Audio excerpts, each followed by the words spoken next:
"Bravo!" cried one of the guests.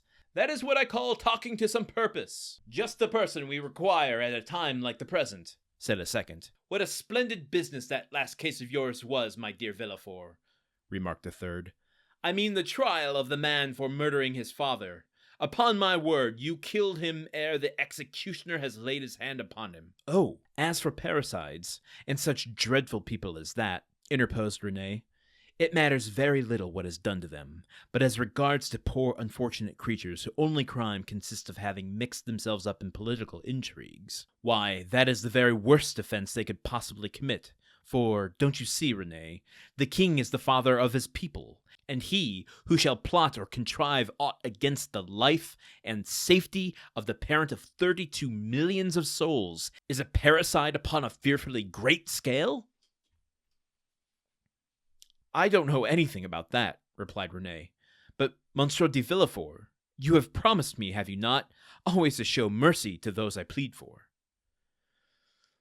"Make yourself quite easy on that point," answered Villefort, with one of his sweetest smiles. "You and I will always consult upon our verdicts." "My love," said the Marquise, "attend to your doves, your lapdogs, and embroidery, but do not meddle with what you do not understand. Nowadays the military profession is in abeyance, and the magisterial robe is the badge of honor. There is a wise Latin proverb that is very much in point. Cedant arma togae," said Villefort with a bow. "I cannot speak Latin," responded the Marquise. The Latin there, cadant arma togae, apparently means, not that I fucking know Latin, I looked this stuff up just like anyone else, but it apparently means, let arms yield to the toga. So, there's that. What else are we talking about here? This is one of those weird chapters.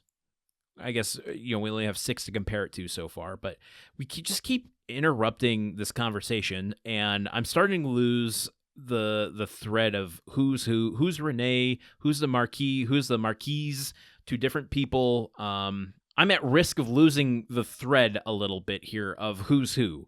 Now, my understanding, I believe, is that Renée is his betrothed, and the Marquis and the Marquise are her parents.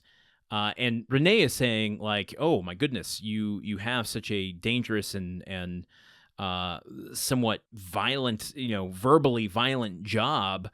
Could you please just let's talk every once in a while and promise me that you'll give mercy to the people that are not violent criminals just caught up in political actions." And Villefort here doubling down on his threatening the king is as bad as parricide.